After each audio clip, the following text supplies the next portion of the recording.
Chapter number 1 में आज हम स्टिशियोमेट्री पे बात करेंगे। तो इसमें मैंने क्लास में ही आप लोगों को स्टिशियोमेट्री से रिलेटेड सारा कॉन्सेप्ट डिलीवर तो किया हुआ है, क्योंकि मैं बार बार कहता हूँ कि यहाँ मैं टॉपिक्स तो नहीं पढ़ा रहा।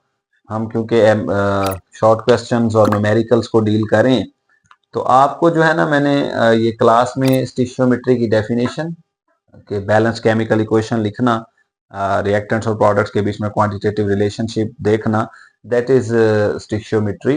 इसमें कुछ चीजें हम अज्यूम कर रहे होते हैं वो भी बता दी थी, कुछ लॉज ओबे हो रहे होते हैं वो भी बता दिए थे, और बैलेंस केमिकल इक्वेशन की कुछ लिमिटेशंस होती हैं ये भी मैंने आपके साथ शेयर कर दी थी। तो अब इस वीडियो लेक्चर में हम बात करने लगे हैं उन 3 न्यूमेरिकल्स की जो स्टिशियोमेट्री की बेस पर या बैलेंस केमिकल इक्वेशन की बेस पर हमसे पूछे जाते हैं। तो उनमें जी पहला न्यूमेरिकल है हमारे पास।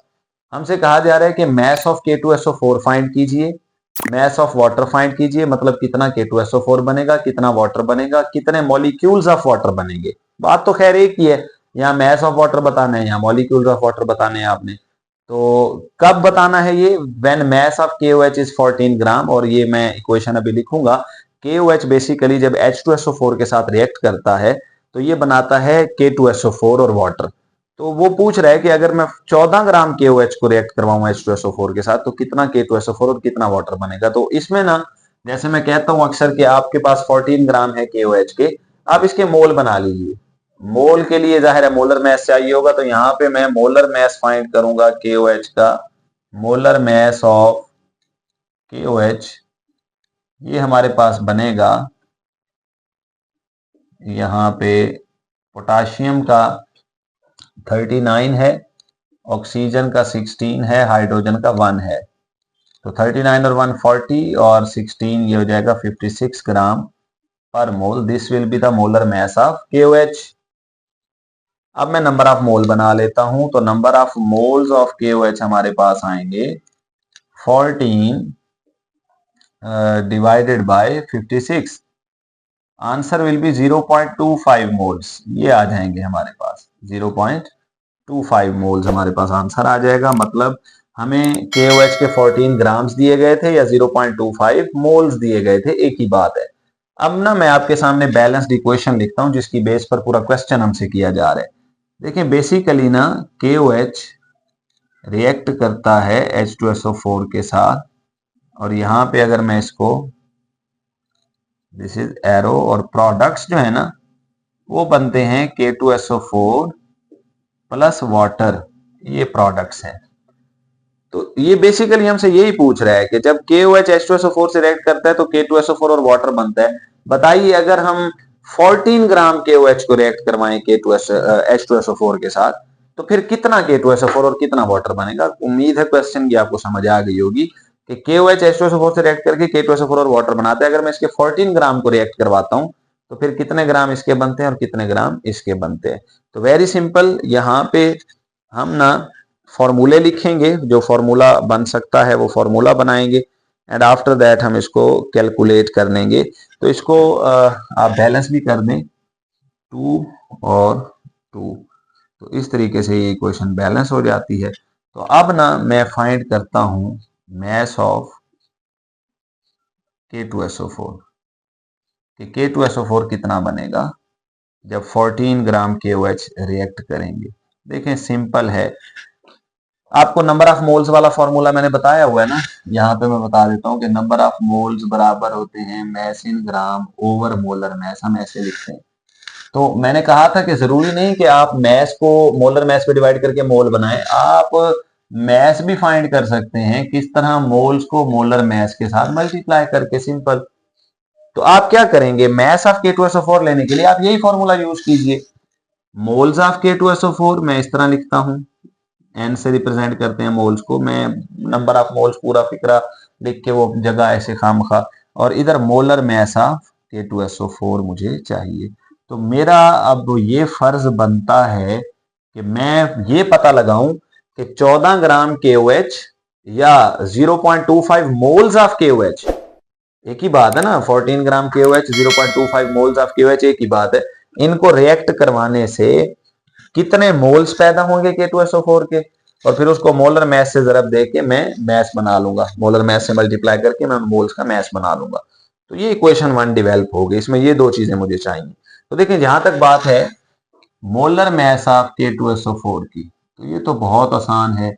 Molar mass of K2SO4 will be equal to क्या भाई, देखें दो पोटाशियम है तो 2 मल्टीप्लाइड बाय 39 इनका मैस हो जाएगा, सल्फर का 32, 4 ऑक्सीजन है तो 4 मल्टीप्लाइड बाय 16, ये 64 हो जाएगा 4 ऑक्सीजन का मैस जो है। तो आप इसको अगर टोटल करें, इसको टोटल करें K2SO4 का जो मोलर मैस आप ले रहे हैं, तो इसको टोटल करने पर ये बनता है 174 ग्राम्स पर मोल, ये बनता है 174 ग्राम्स पर मोल ये बनता है। अच्छा, अब कहानी चलेगी मोल्स ऑफ K2SO4 के लिए कि हाँ भाई K2SO4 के मोल कितने बनाता है KOH, कितना KOH, 14 ग्राम KOH या 0.25 मोल्स ऑफ KOH, एक ही बात है।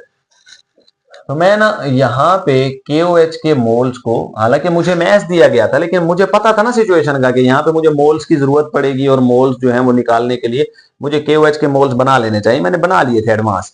तो KOH क्योंकि इक्वेशन में हमें मोल्स की सूरत में कंपैरिजन मिल रहा होता है, तो मैंने मोल्स ऑफ KOH को कंपेयर करना है मोल्स ऑफ K2SO4 के साथ। तो आप जो है ना अब इसमें देखें इक्वेशन के मुताबिक KOH के 2 मोल्स हों, 2 मोल्स, तो K2SO4 का 1 मोल होता है। आपके पास KOH के कितने मोल्स हैं, सिंपल सी बात, आपके पास KOH के 14 ग्राम है या 0.25 मोल्स हैं। तो भाई KOH के 0.25 मोल्स कितना K2SO4 के मोल्स बनाएंगे, आप इस तरह लिख लीजिए, क्रॉस मल्टीप्लीकेशन कीजिए, 2 multiplied by moles of K2SO4 is equal to 1 multiplied by 0.25, तो ये बनेगा मोल्स ऑफ K2SO4 बराबर है 0.25 डिवाइडेड बाय 2। तो ये बन जाएगा, अगर आप 0.25 को 2 पे डिवाइड करके देखें, 0.25 डिवाइडेड बाय 2 ये बनेगा 0.125, 0.12 है। तो पता चला जो अमाउंट आपको KOH की दी गई थी उससे K2SO4 के मोल कितने बनेंगे, 0.125 मोल्स। लेकिन जवाब मैथ्स की सूरत में पूछा गया है तो मोल्स का मैथ्स बनेगा, आप इस इक्वेशन में ये वैल्यू पुट कर दें तो इन्हीं मोल्स का मैथ्स बन जाएगा। तो इक्वेशन 1 बिकम्स, इक्वेशन 1 क्या बनती है, तो देखें मैथ्स ऑफ K2SO4 ये कोई अनोखा या नया मैथ्स नहीं है, जो मोल्स आपने निकाले उन्हीं का मैथ्स बन जाएगा। Mass of K2SO4 is equal to, देखें moles of K2SO4 0.125, molar mass 174, तो आंसर आएगा 21.75 ग्राम। देखें कितना आसान है, जवाब क्या आया कि 14 ग्राम KOH जो आपने लिए थे वो कितना K2SO4 बनाएंगे, 21.75 ग्राम K2SO4 बनवाएंगे। तो आपने मोल्स की मदद से लेके, नंबर ऑफ मोल्स की मदद लेके KOH की भी और K2SO4 maths of K2SO4 find कर लिया, क्यों बेसिक फार्मूला लगा के, जो बेसिक फार्मूला, कोई नया फार्मूला नहीं। तो ये दिस इज योर आंसर। अब मैं आपसे अक्सर कहता हूं कि स्मार्ट वर्क किया करें, स्मार्ट वर्क किया करें, तो अब मैं स्मार्ट वर्क करने लगा हूं। अब बिल्कुल इसी तरह मुझसे सिर्फ ये नहीं पूछा गया था कि 14 ग्राम KOH दे के कितने ग्राम K2SO4 बनेगा, मुझसे ये भी पूछा गया था कि कितने ग्राम वाटर बनेगा। तो डेफिनेटली अब आप जाहिर है आगे फर्दर करेंगे, मैं इसी को मॉडिफाई कर देता हूं। देखें मैस ऑफ वाटर कैसे निकालूंगा, मैं मैस ऑफ वाटर कैसे निकालूंगा, बिल्कुल उसी तरह मोल्स ऑफ वाटर निकाल लूं पहले कि वाटर के मोल कितने बनाएगा KOH, और साथ में मोलर मैस ऑफ वाटर निकाल लूं, और जाहिर है इसको आप बोलेंगे इक्वेशन 2, सिंपली इक्वेशन 2 बोलेंगे। तो अब आप मोलर मैस ऑफ वाटर निकाल लीजिए। मोलर मैस ऑफ वाटर आपके पास क्या होगा, बहुत आसान है, सबको ही पता है, कईयों ने सोच भी लिया होगा कि वाटर का मोलर मैस जो है वो इतना होता है।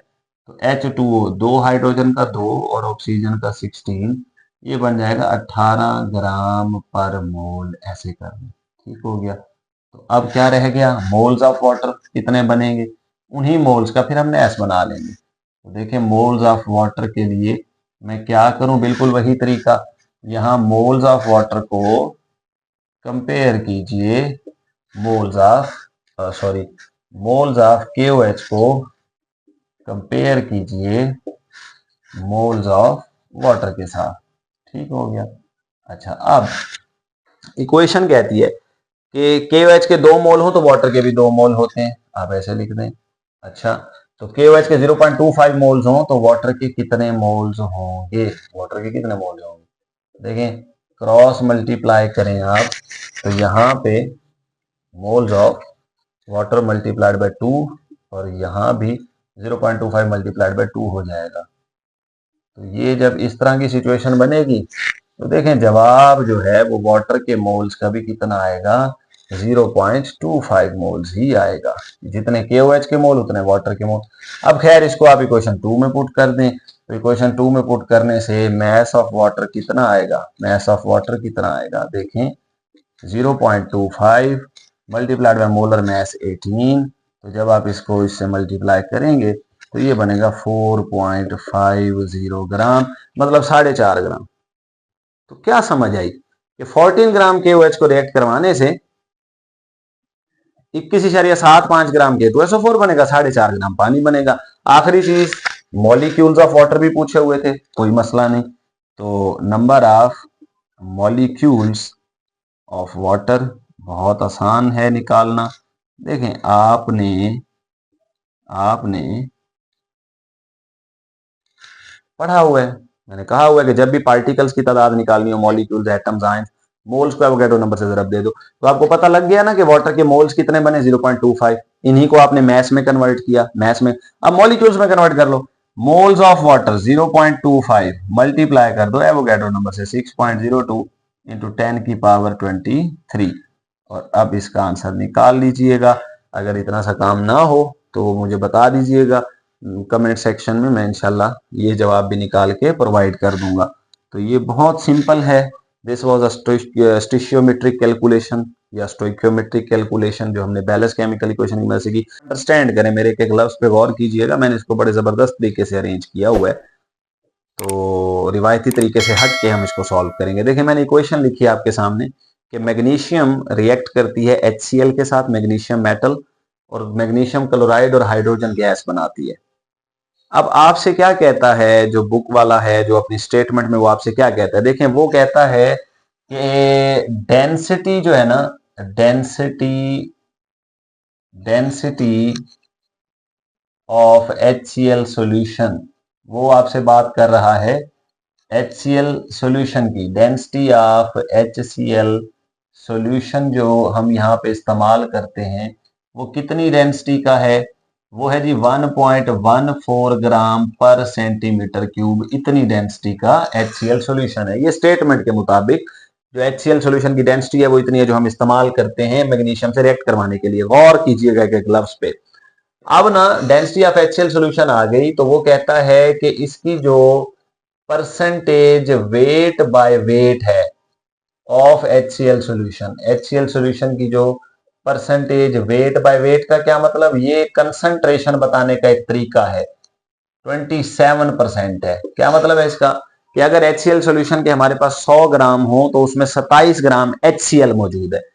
सॉल्यूशन पूरा, उसमें जाहिर सी बात है HCl भी आएगा, वाटर भी आएगा, क्योंकि वाटर में सॉल्यूशन होगा ना HCl का। तो पूरा सॉल्यूशन अगर 100 ग्राम हो तो उसमें सिर्फ HCl के 27 ग्राम होंगे, बाकी वाटर होगा। बाकी 73 ग्राम्स जो हैं वो वाटर के होंगे। तो ये चीजों को अंडरस्टैंड करने। तो जो HCl सॉल्यूशन हमें दिया गया है उसकी डेंसिटी ये है, उसकी परसेंटेज वेट बाय वेट ये है, 27% का सॉल्यूशन है, मतलब 100 ग्राम सॉल्यूशन में 27 ग्राम HCl के हैं। अच्छा, अब वो हमसे पूछ क्या रहा है? वो कहता है वॉल्यूम ऑफ HCl सॉल्यूशन बताइए। देखिए बड़ी जबरदस्त अरेंजमेंट मैं करने जा रहा हूं। Volume of HCl solution calculate करना है या बताना है। कौन से HCl सॉल्यूशन का वॉल्यूम? क्या मकसद है इस वॉल्यूम का? कौन सा वॉल्यूम हम निकालने? वो कहते हैं वो वॉल्यूम बताओ इस HCl सॉल्यूशन का जिसकी डेंसिटी इतनी है और परसेंटेज वेट बाय वेट इतनी है उसकी, उसका वॉल्यूम बताओ जो मैस ऑफ H2 मतलब मैस ऑफ हाइड्रोजन गैस जो बना सकता हो 12.1 ग्राम। ले जी, सवाल को सबसे पहले समझना चाहिए, सवाल को अंडरस्टैंड करना चाहिए। वो कहता है कि मेरे पास जो HCl सॉल्यूशन है उसकी डेंसिटी इतनी है, उसकी परसेंटेज वेट बाय वेट इतनी है, मैं कितना वॉल्यूम लूं इस HCl सॉल्यूशन का कि उसको मैग्नीशियम मेटल पे डालने से 12.1 ग्राम हाइड्रोजन गैस पैदा हो। आप मेरी इस बात को बार बार रिवाइंड करके बैक करके सुने, सवाल को पहले अंडरस्टैंड करें, फिर इसको सॉल्व करने का मजा आएगा जो तरीका मैंने यहाँ पे बना रखा है। देखें, इस डेंसिटी का सॉल्यूशन है, इतनी परसेंटेज वेट बाय वेट है, इस सॉल्यूशन का मैं कितना वॉल्यूम इस्तेमाल करूं, मैग्नीशियम मेटल पे डालूं कि हाइड्रोजन गैस के 12.1 ग्राम पैदा हो। मतलब हम इस रिएक्शन को कंट्रोल करना चाहते हैं, अपनी मर्जी के मुताबिक अपनी मर्जी जितनी हाइड्रोजन गैस बनवाना चाहते हैं। तो चलिए मैं ना जो मैस ऑफ हाइड्रोजन गैस है इसके मोल्स बना लेता हूं। तो मोल्स के लिए मुझे क्या चाहिए, मोलर मैस। मोल्स के लिए मुझे चाहिए मोलर मैस ऑफ H2। ये कितना बनेगा, एक हाइड्रोजन का 1 दूसरे का 1, या टू बी वेरी प्रिसाइज 1.008 दूसरे का भी 1.008, तो ये 2.016 grams per mole. This is the molar mass of H2। तो नंबर ऑफ मोल्स कितने बनेंगे, नंबर ऑफ मोल्स कितने, क्योंकि इक्वेशन की मदद से जब भी आप न्यूमेरिकल सॉल्व कर रहे होते हैं तो आपको पता है कि मोल बनाना बेहतर होता है। तो 12.1 ग्राम को मैं डिवाइड करूंगा 2.016 पे, तो आंसर विल बी 6 मोल्स। मतलब मैं 12.1 ग्राम हाइड्रोजन गैस पैदा करवाना चाह रहा हूं या 6 मोल हाइड्रोजन गैस बनवाना चाह रहा हूं, यहाँ पे एक ही बात है। उसके लिए मुझे इस HCl सॉल्यूशन का कितना वॉल्यूम दरकार है। तो आप अब इसके सॉल्यूशन की तरफ आइए और देखिए, फॉर्मूला आपको पता है ना कि डेंसिटी का फॉर्मूला क्या होता है, mass over volume. Mass over volume, सीधा सीधा स्टेप बना के चलिए, मैस ओवर वॉल्यूम। तो मुझे तो वॉल्यूम चाहिए ना, किसका, HCl सॉल्यूशन का। तो मैं यहां मेंशन कर देता हूं, volume of HCl solution, volume of HCl solution will be equal to mass of HCl solution, mass of HCl solution divided by, ये डेंसिटी इधर आके डिवाइड हो जाएगी, डेंसिटी ऑफ HCl सॉल्यूशन ये आ जाएगा। इसको कह दीजिए इक्वेशन 1। ये आपके पास इक्वेशन 1 आ गई कि वॉल्यूम ऑफ HCl सॉल्यूशन आपको तब मिलेगा जब आपके पास मैस ऑफ HCl सॉल्यूशन होगा, क्योंकि डेंसिटी ऑफ HCl सॉल्यूशन तो दी हुई है। तो अब हम किसके पीछे पड़ेंगे, अब हम चलेंगे जी mass of HCl solution, mass of HCl solution ये निकालने जाएंगे हम। देखें, स्टेप बाय स्टेप चल रहे हैं, स्टेप बाय स्टेप चल रहे हैं। अगर हमारे पास मैस ऑफ HCl सॉल्यूशन आ जाएगा तो सारा मसला ही हल हो जाएगा। देखें, मैस ऑफ HCl सॉल्यूशन कितना, कैसे निकालेंगे। देखें, आपको दी हुई है ना परसेंटेज वेट बाय वेट, तो परसेंटेज वेट बाय वेट क्या होती है, ये बड़ा जबरदस्त है, यहाँ पे चीजें आसान हो जाती हैं।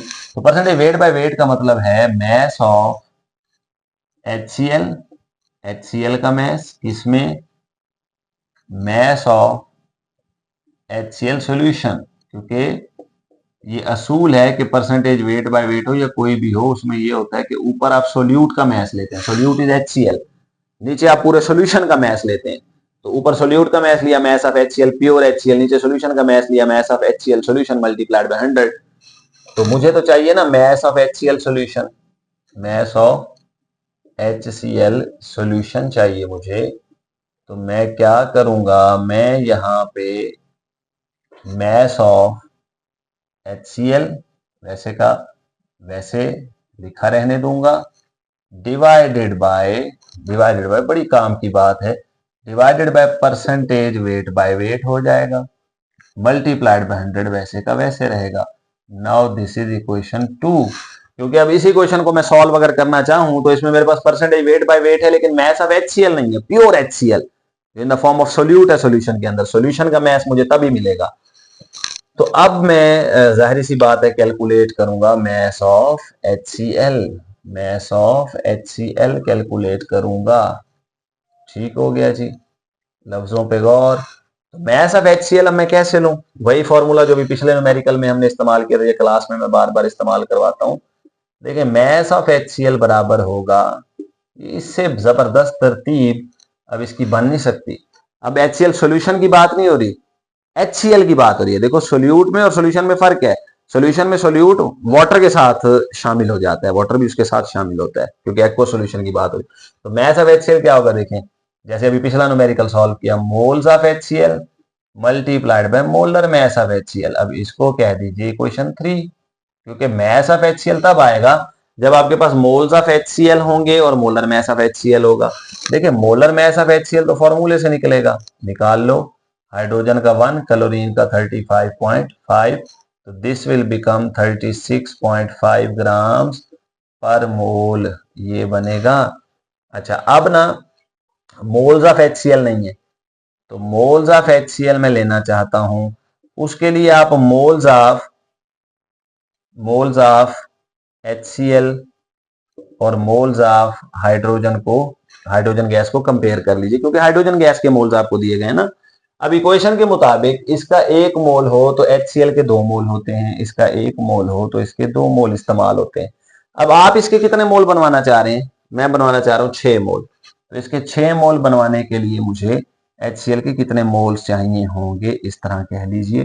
क्रॉस मल्टीप्लीकेशन में जाएंगे, मैं डायरेक्ट लिख देता हूं, ये 2 और 6 मल्टीप्लाई हो जाएंगे, 12 मोल्स बनेंगे बेटे, 12 मोल्स बनेंगे। तो ये है हमारा मोल्स ऑफ HCl। तो मोल्स ऑफ HCl आ गया, मोलर मैस ऑफ HCl भी हमारे पास मौजूद है। तो अब अगर मैं इन वैल्यूज को इक्वेशन 3 में पुट करूं तो मैस ऑफ HCl आ जाएगा। मैस ऑफ HCl को यहां पुट करूं तो मैस ऑफ HCl सॉल्यूशन आ जाएगा। HCl और है, HCl सॉल्यूशन और है, मैं बार बार कह रहा हूं। HCl प्योर HCl की बात हो रही है और सॉल्यूशन जाहिर सी बात है विद वाटर, उसमें वाटर भी शामिल। और मैस ऑफ HCl सॉल्यूशन जब मैं इस इक्वेशन में पुट करूंगा तो बेटे डेफिनेटली मेरे पास वॉल्यूम ऑफ HCl सॉल्यूशन आ जाएगा, जितना वॉल्यूम मुझे चाहिए। ठीक हो गया। तो अब ना मैं वैल्यूज पुट करना स्टार्ट करता हूं। यहां से इसको मिटा देते हैं, यहां से इसको मिटा देते हैं, और मैं अब यहाँ पे वैल्यूज पुट करना स्टार्ट कर देता हूं। तो देखें, सबसे पहले मैं लिखता हूं इक्वेशन, इधर ही चले, मैं वो कर देता हूं। इक्वेशन 3 बिकम्स, इक्वेशन 3 क्या बन जाती है? देखें इक्वेशन 3 में क्या है, मैस ऑफ HCl। इक्वेशन 3 में है मैस ऑफ HCl। देखें मैस ऑफ HCl के लिए moles of HCl 12, molar mass इसका आया 36.5 ग्राम्स पर मोल। तो बेटे ये बनता है 438 ग्राम। मुझे 438 ग्राम HCl के चाहिए, लेकिन मसला ये है कि मेरे पास HCl प्योर फॉर्म में तो नहीं है ना, वो तो सोल्यूशन की फॉर्म में है। तो अब आप मैस ऑफ HCl यहां पुट करके मैस ऑफ HCl सोल्यूशन निकाल लीजिए। तो इक्वेशन 2 बिकम्स, इक्वेशन 2 में मैं वैल्यू पुट कर देता हूं। इक्वेशन 2 बिकम्स, देखिए इक्वेशन 2 क्या बन जाएगी, mass of HCl solution, HCl solution will be equal to, देखिए मैस ऑफ HCl कितना 438 divided by percentage weight by weight कितनी सॉल्यूशन की, मैंने बताया शुरू में 27 मल्टीप्लाइड बाय 100, ये आंसर आ जाएगा 1622 ग्राम, तकरीबन 1622 ग्राम ही आएगा। इसको कैलकुलेट कर लेते हैं ताकि कोई मिस्टेक ना हो। तो 1622.2 ग्राम, 2 ग्राम ये आएगा। देखिए दिस इज वेरी इंटरेस्टिंग।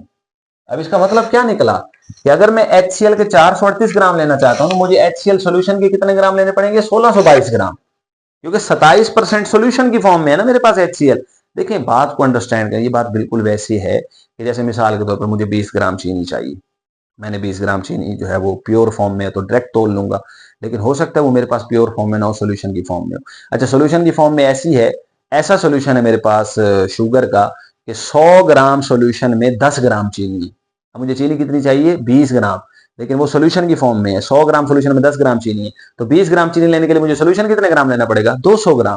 तो इसको अंडरस्टैंड करें, मुझे HCl सोल्यूशन दिया गया लेकिन मुझे HCl कितना चाहिए, 438 ग्राम, लेकिन वही 438 ग्राम HCl लेने के लिए मुझे सोल्यूशन कितने ग्राम लेना पड़ेगा, 1622 ग्राम, क्योंकि मुझे सोल्यूशन की फॉर्म में दी गई है HCl। तो ये बड़ा जबरदस्त सीक्वेंस है जो बुक में नहीं आपको मिलेगा, तो ये सीक्वेंस आपने फॉलो करना है। अच्छा अब मैस ऑफ HCl सोल्यूशन अगर मैं इतना लेना चाहता हूँ, लेकिन उसने तो मुझसे वॉल्यूम पूछा है ना, मैस भी नहीं पूछा वॉल्यूम, मैं अगर इसको तोल लूं तो इट्स ओके, लेकिन चले मैं वॉल्यूम पूछ लेता हूं। तो equation 1 becomes volume of HCl solution इतना, वॉल्यूम इसी मैस का ही वॉल्यूम बनाना है, तो मैस है जी 1622.2 डिवाइडेड बाय डेंसिटी है 1.14 मल्टीप्लाइड बाय, नहीं मल्टीप्लाई तो नहीं करेंगे हम, मैस ओवर वॉल्यूम ही होता है। तो बेटे इसका जो आंसर बन रहा है दैट इज 1423 सेंटीमीटर क्यूब। लो जी, मतलब 1622.2 ग्राम HCl सोल्यूशन अगर लेना चाहते हो तो 1423 सेंटीमीटर क्यूब ले लो, तो वो इतना ही मैस बनेगा। इतना मैस ले लो या इतना वॉल्यूम ले लो, एक ही बात है। जब आप वॉल्यूम की सूरत में मांगा गया था तो मैंने वॉल्यूम लिख दिया। तो दिस इज आवर न्यूमेरिकल कि अगर हम चाहते हैं कि मैग्नीशियम मेटल के ऊपर HCl डालने से 12.1 ग्राम हाइड्रोजन गैस पैदा हो या 6 मोल हाइड्रोजन गैस पैदा हो, तो मुझे कितनी HCl चाहिए? 438 ग्राम। HCl सोल्यूशन कितना चाहिए? कौन सा सोल्यूशन? जो 27% हो, 27% हो। HCl सोल्यूशन कितना चाहिए? 1622.2 ग्राम। और वॉल्यूम कितना चाहिए? 1423 सेंटीमीटर क्यूब। तो अब एक लास्ट न्यूमेरिकल है एक्सरसाइज में जो स्टिशियोमेट्री से रिलेटेड है, तो अब हम उसको स्टार्ट करने जा रहे हैं। उम्मीद है इसको आप अंडरस्टैंड करेंगे और बार बार अंडरस्टैंड करें इसको। तो अब हम नेक्स्ट न्यूमेरिकल स्टार्ट करते हैं। नेक्स्ट जो तीसरी न्यूमेरिकल की मैं बात कर रहा था, क्वेश्चन नंबर 19 है एक्सरसाइज के अंदर। वो भी एक स्टिशियोमेट्रिक कैलकुलेशन है जो बैलेंस्ड इक्वेशन की मदद से हम परफॉर्म करेंगे। बहुत आसान है, हालांकि इसके 4 पार्ट्स दिए हुए हैं A B C D, लेकिन बैलेंस्ड इक्वेशन पे ही ये सारा सॉल्व हो जाएगा। तो देखें क्वेश्चन नंबर 19 अगर आप देखें तो लिखा हुआ है the octane present in gasoline. ये जो गैसोलीन है, पेट्रोल है, इसके अंदर ऑक्टेन होती है जिसका फॉर्मूला C8H18 होता है। तो burns according to the following equation, वो गैसोलीन में ऑक्टेन जो है वो इस इक्वेशन के मुताबिक बर्न होती है, जलती है। तो वो इक्वेशन मैंने लिख दी है आपके सामने। 2 moles of octane 25 moles of oxygen जो है इसके साथ रिएक्ट करते हैं, 16 मोल CO2 के और 18 मोल वाटर के बनते हैं। अब क्वेश्चन वो पहला हमसे ये कह रहा है कि how many moles of O2 are needed to react fully with 4 moles of octane. वो कहते हैं ऑक्सीजन के कितने मोल चाहिए ऑक्टेन के 4 मोल्स के साथ रिएक्ट करने के लिए। तो मैंने मोल्स ऑफ ऑक्सीजन और मोल्स ऑफ ऑक्टेन को कंपेयर किया, जो क्वेश्चन की रिक्वायरमेंट है उसमें इन्हीं दोनों के मोल्स की बात कर रहा है वो।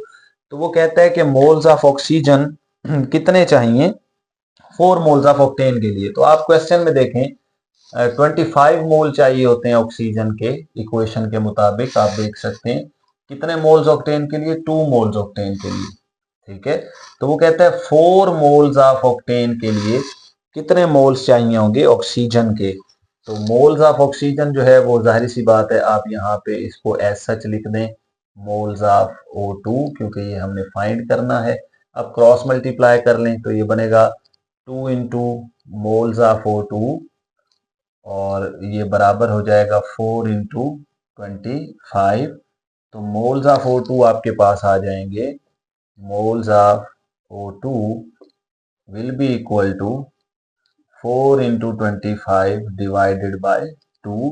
तो 2 2 जा 4 हो जाएगा और 2 जब 25 से मल्टीप्लाई होगा तो 50 मोल्स आपका आंसर होगा। और वैसे भी कॉमन सेंस है, इक्वेशन के मुताबिक अगर ऑक्टेन के 2 मोल से ऑक्सीजन के 25 मोल रेड करते हैं तो ऑक्टेन के 4 मोल जो कि डबल हो गए, तो ऑक्सीजन के भी तो डबल हो जाएंगे 50 मोल्स। तो हमारा जो आंसर है दैट इज 50 मोल्स। अच्छा जी, उसके बाद नेक्स्ट पार्ट में कहता है how many moles of CO2 can be produced from 1 mole of octane. अब CO2 और ऑक्टेन की बात कर रहे हैं, तो मैंने यहाँ लिखा मोल्स ऑफ ऑक्टेन और मोल्स ऑफ CO2। आप यहाँ CO2 और यहाँ ऑक्टेन लिख सकते हैं, इसमें कोई मसले वाली बात नहीं है। How many moles of CO2 can be produced, वो हमसे पूछ रहा है। देखिए इक्वेशन के मुताबिक अगर ऑक्टेन के 2 मोल्स हों तो CO2 के कितने मोल बनते हैं? आप देखें 16 मोल्स बनते हैं। तो अब वो हमसे कह रहे हैं कि how many moles of CO2 can be produced from 1 mole of octane. तो जब इसका 1 मोल हो जाएगा, अब देखें ना, मैं क्रॉस मल्टीप्लिकेशन वाले चक्कर में ना भी जाऊं, जैसे मैं क्लास में भी आपसे कहता होता हूं कि 1 मोल, वो क्रॉस मल्टीप्लिकेशन वाले चक्कर में ना भी जाऊं, तो 2 मोल है तो इसके 16 है, तो इसका जब 1 होगा, हाफ हो गया, तो इसके 8 मोल्स हो जाएंगे। तो आंसर विल बी 8 मोल्स। अगर आप ऐसे लिख देते हैं तो भी इट्स ओके, और आप देख सकते हैं, चेक कर सकते हैं, आंसर इज 8 मोल्स। उसके बाद कहते हैं how many moles of water are produced by combustion of 6 moles of octane. अब वाटर और ऑक्टेन की बात कर रहे हैं, तो इधर मोल्स ऑफ ऑक्टेन और इधर मोल्स ऑफ वाटर लिख देता हूं मैं। तो आप इक्वेशन में देखें ऑक्टेन के 2 मोल्स हों तो वाटर के कितने मोल्स बनते हैं? 18 मोल्स बनते हैं। क्वेश्चन में वो कह रहे हैं कि how many moles of water produced by combustion of 6 moles, मतलब अगर इसके 6 मोल्स हो जाएं, मतलब सॉरी इसके 6 मोल्स हो जाएं वाटर के, तो फिर ऑक्टेन के कितने मोल्स आपको चाहिए 6 मोल्स ऑफ वाटर बनाने के लिए। तो आप ना 18 को किस पे डिवाइड किया, अगर अगर 18 को किस पे डिवाइड करें तो 6 आते हैं 3 पे, ठीक है, तो आप इसको भी 3 पे डिवाइड कर दें। 2/3 मोल्स आपको ऑक्टेन के चाहिए होंगे। तो 2/3 मोल्स का मतलब क्या है, आप डिवाइड करें 2 को 3 पे, 0 पॉइंट नहीं, इसमें कोई गड़बड़ हो गई है, आप देखें। How many moles of water produce by combustion of 6 moles of octane. हाँ, यहाँ पे मैं ठीक लिख रहा था, 6 मोल्स अगर इसके हों तो इसके कितने मोल्स चाहिए। देखिए 2 को किससे मल्टीप्लाई करें तो 6 बनता है 3 से, तो आप इसको भी 3 से मल्टीप्लाई कर दें, 18 इंटू 3, तो आंसर विल बी 54 मोल्स। अगर ऐसे नहीं कर सकते क्रॉस मल्टीप्लीकेशन कर लें, इधर 6 लिखें, इधर लिखें moles of water as such, ऐसे लिखा रहने दें कि कितने मोल्स बनेंगे। और जब आप क्रॉस मल्टीप्लीकेशन करेंगे, मैं डायरेक्ट कर देता हूं, तो ये इससे मल्टीप्लाई होगा, ये इससे होगा। मैं डायरेक्ट लिख देता हूं, moles of water will be equal to, moles of water will be equal to 18 multiplied by 6 divided by 2 हो जाएगा। ठीक हो गया। तो 2 9 आर 18 और 9 6 आर 54 मोल्स आपका आंसर आएगा। तो क्वेश्चन को सेट करें कि अगर आपके पास ऑक्टेन के 6 मोल्स हो तो वाटर के कितने बनेंगे। इक्वेशन से आपने लिया इसके 2 मोल हो तो इसके 18 मोल बनते हैं, 2 18, इसके 6 मोल्स हो तो इसके कितने बनेंगे, तो आप इसको क्रॉस मल्टीप्लाई करें तो 54 मोल्स बनेंगे। तो ये बड़ा सिंपल है। उसके बाद डी पार्ट में ना वो हमसे दो चीजें पूछ रहा है। कहते हैं if this reaction is to be used to synthesize 8 moles of CO2, अगर आप इस इक्वेशन की मदद से 8 मोल CO2 के बनवाना चाहें, मैंने लिख दिया मोल्स ऑफ CO2 कितने चाहिए 8। वो थोड़ा सा घुमा रहे, अब वो ऑक्टेन और ऑक्सीजन के मोल नहीं पूछ रहा। कहते हैं CO2 के 8 मोल बनाने के लिए how many grams of oxygen are needed, how many grams of octane will be used. तो देखें अब वो ग्राम्स पूछ रहा है हमसे, मोल्स नहीं पूछ रहा, पीछे तो सिंपल सिंपल था। तो 8 मोल CO2 बनाने के लिए मैस ऑफ ऑक्सीजन कितना चाहिए, मैस ऑफ ऑक्टेन कितना चाहिए, ये हमने फाइंड करा। तो मैं बार बार कह रहा हूं आपसे कि वो जो मोल्स वाला फॉर्मूला है ना, बेसिक मोल्स इक्वल होता है मैस ओवर मोलर मैस के, और मैस इक्वल होता है मोल्स इनटू मोलर मैस के। तो आप यही वाला फॉर्मूला यूज करें जो लास्ट न्यूमेरिकल में हमने यूज किया। तो देखिए mass of O2 will be equal to moles of O2 multiplied by molar mass of O2। Molar mass of O2 क्या है, फॉर्मूले से आएगा 16 + 16 32 ग्राम पर मोल।